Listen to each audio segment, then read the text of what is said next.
Olá, seja bem-vindo ao CR News desta quarta-feira, 16 de julho. E vamos começar o jornal com notícias policiais. Um crime de estupro de vulnerável aqui na região.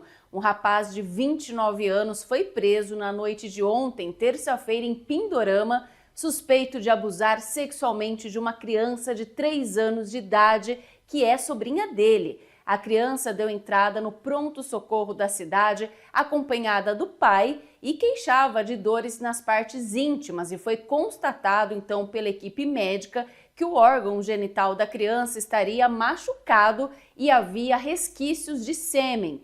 A polícia militar foi acionada e a criança então contou que o tio teria machucado. Policiais militares de Pindorama foram então até a residência do acusado na rua Vereador Carlos Camargo, no centro da cidade, e encontraram um homem dormindo. No celular dele foram encontrados dezenas de fotos e vídeos de pornografia infantil. O aparelho foi apreendido, assim como uma câmera GoPro, um computador e roupas íntimas da criança. Ele foi encaminhado ao plantão policial de Catanduva pelo crime de estupro de vulnerável e armazenamento de material pornográfico infantil. A vida é bem melhor para quem tem pai. Isso também vale para a sua empresa. Conheça nosso plano empresarial. Clica no link e fale com o nosso pessoal. Quem tem pai, tem tudo. Pai, tanto para quem fica, quanto para quem vai. E agora um caso de violência doméstica, uma briga entre marido e mulher em Catanduva na noite de ontem, terça-feira, que acabou então com uma pessoa ferida e outra presa.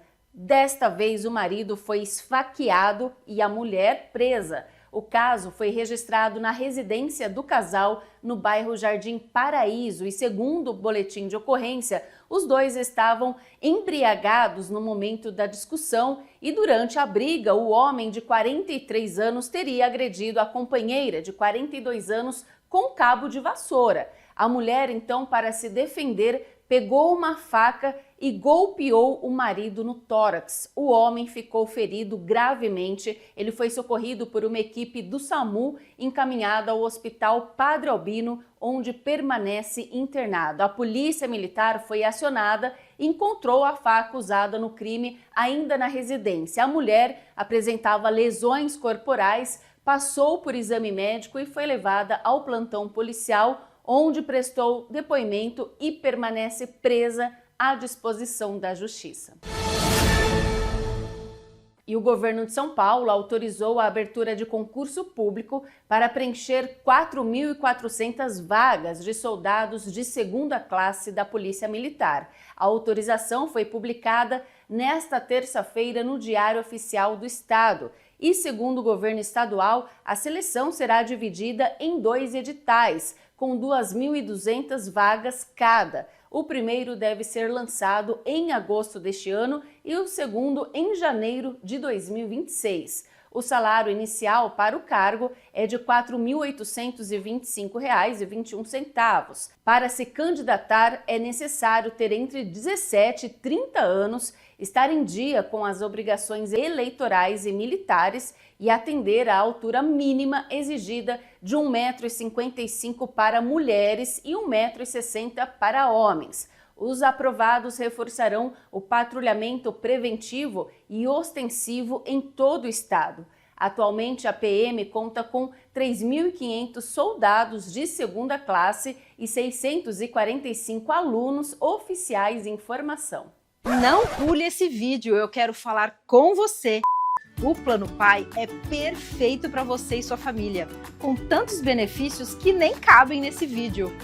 Pai, tanto para quem fica, quanto para quem vai.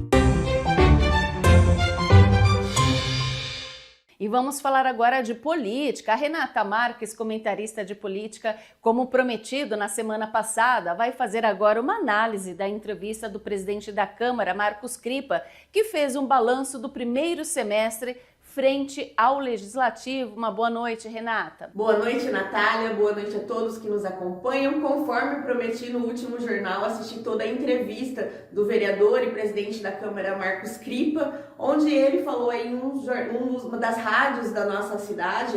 Aparentemente ele só conversa com esse grupo de comunicação.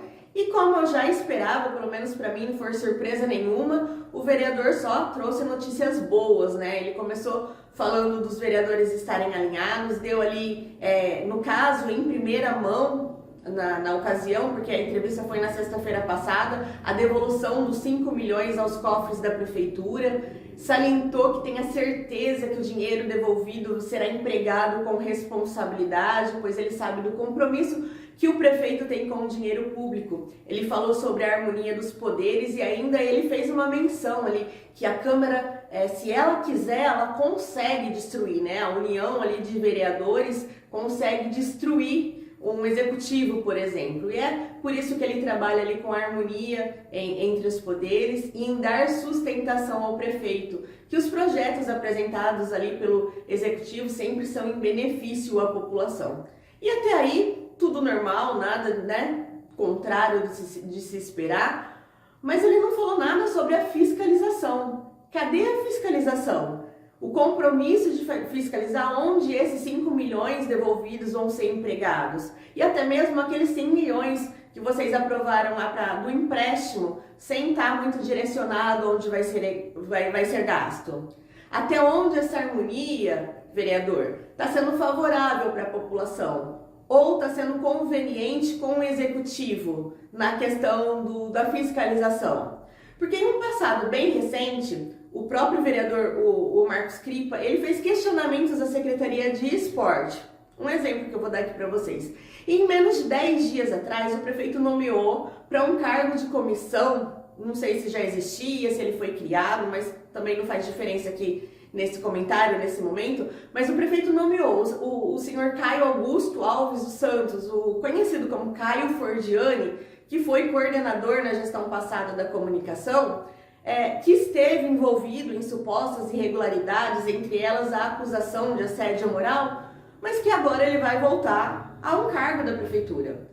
Como se a população não merecesse nenhuma satisfação, como se a SEI não tivesse fundamento nenhum, como se nada tivesse acontecido. Lembrando que o Caio foi candidato a vereador e não conseguiu uma cadeira. Talvez seja um recado aí da população que não quis ele como representante, né? Mas o prefeito quer. Aliás, o prefeito ele não acredita na capacidade dos catanduvenses.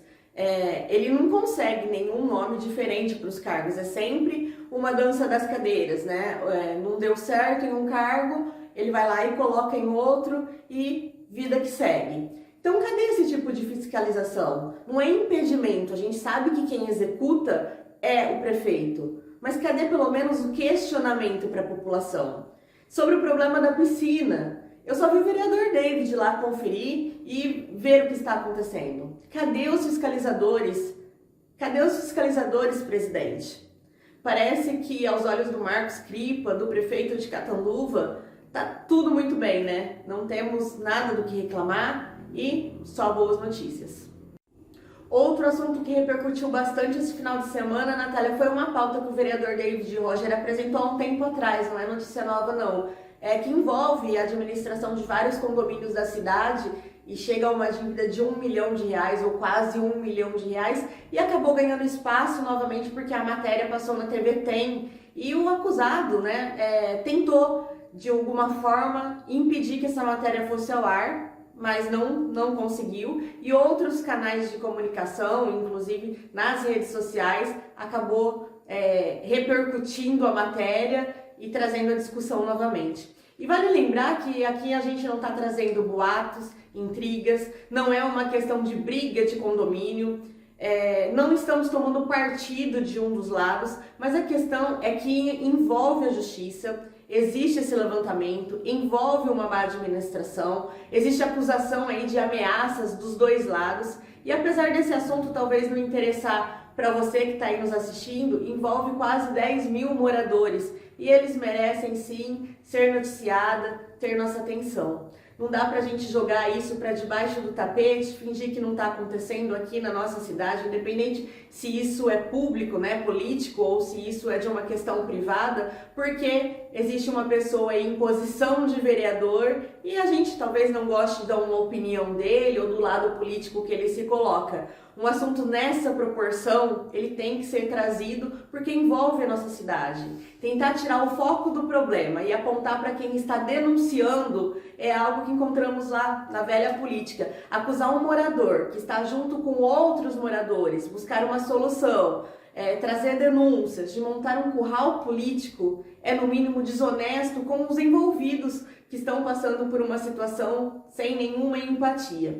Talvez o foco, né, seja não o assunto, não a solução do assunto, mas sim a tentativa de descredibilizar o denunciante como uma cortina de fumaça. É muito comum na política e Catanduva não é diferente. Eu espero que tudo isso se resolva da melhor maneira possível, que sirva para que não se repita, que tenha mais atenção, talvez nos próximos moradores que vão aí estar adquirindo seus apartamentos, porque a construção desses tipos de apartamentos, de condomínios, vem crescendo muito aqui na nossa cidade. E ninguém está livre de uma situação como essa. Então, que sirva como exemplo, que sirva de experiência e que os próximos moradores, né, os próximos condôminos, fiquem mais atentos à prestação de serviço e acompanhem melhor quem está administrando o condomínio e o dinheiro de vocês.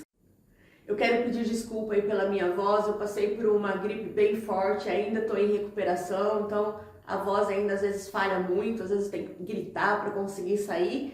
E não sei como está nosso tempo, Natália, mas eu quero aproveitar e agradecer a todos que nos acompanharam até aqui, mas em especial as inúmeras mensagens que eu recebo no meu PV, algumas pessoas que eu nem conheço pessoalmente, mas que querem conversar, querem saber minha opinião, às vezes de algum assunto que eu nem trouxe aqui no jornal, e isso tudo anima demais para continuar estudando, trabalhando, trazer o meu ponto de vista para cada um de vocês que nos acompanham e despertar o interesse e a manifestação de vocês, a manifestação da opinião de cada um de vocês que assistem o nosso jornal diariamente, no meu caso, a todas as quartas-feiras. Ninguém é dono da razão, tá? Mas nós somos donos da nossa opinião, nós temos que ter a nossa opinião e os nossos valores baseados sempre no que a gente acompanha, no que a gente vê, nos documentos e principalmente nos fatos. Uma boa noite a todos, até quarta-feira que vem, se Deus nos permitir, que Deus nos proteja. E a Polícia Federal deflagrou na manhã de ontem, terça-feira, a Operação Quimera, para investigar crimes eleitorais cometidos por meio de um perfil falso em uma rede social durante as eleições municipais do ano passado, 2024, em Urânia. Foram cumpridos 3 mandados de busca e apreensão expedidos pela Justiça Eleitoral em 2 residências em uma empresa ligada aos investigados. A investigação teve início após diversas vítimas registrarem ocorrências sobre publicações que continham desinformação, notícias falsas e ofensas pessoais. O perfil falso chegou a expor fotografias das vítimas. As investigações prosseguem com a análise do material apreendido e os investigados poderão responder por crimes contra a honra, falsidade ideológica, associação criminosa e por crimes eleitorais. Todo o material apreendido, como documentos e equipamentos eletrônicos, serão encaminhados então para a sede da Polícia Federal em Jales e passará por perícia. A análise pode ajudar a confirmar a autoria e identificar outros envolvidos. Os investigados poderão responder por crimes contra a honra, falsidade ideológica, associação criminosa e crimes eleitorais. As penas podem ultrapassar 8 anos de prisão, além de possíveis sanções eleitorais e administrativas. A Prefeitura de Urânia divulgou uma nota informando que entre os alvos da operação está a Secretaria Municipal de Comunicação e Tecnologia da Informação, que permanece no exercício de suas funções, já que o procedimento investigativo ainda está em fase preliminar, que até o momento não há indícios de envolvimento institucional da Prefeitura nem de uso de recursos públicos municipais nos fatos apurados. O comunicado informa que as atividades da Secretaria, assim como dos demais órgãos da Prefeitura, seguem normalmente e que a administração municipal divulgará novas informações quando houver elementos oficiais que justifiquem.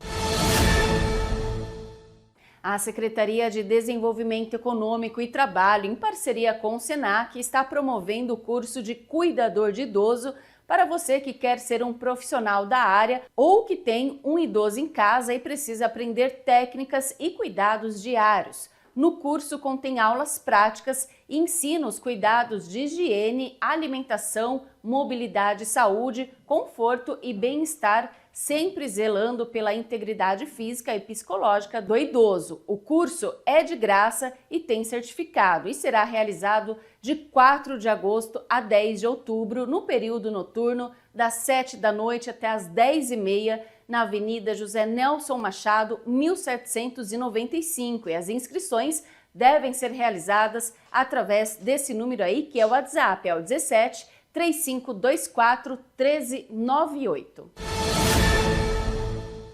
E vamos falar de esporte agora. Olha, daqui a pouco o Mirassol enfrenta o Palmeiras em partida válida pela 14ª rodada do Campeonato Brasileiro. O duelo está marcado para 7 horas no Allianz Parque, em São Paulo. O Mirassol está surpreendendo em sua estreia na Série A. O Leão está na 10ª posição com 17 pontos e, em caso de resultado positivo fora de casa, vai se aproximar do G6. Já o Palmeiras faz sua primeira partida no Brasileirão após a participação no Mundial de Clubes, em que foi eliminado nas quartas de final para o Chelsea.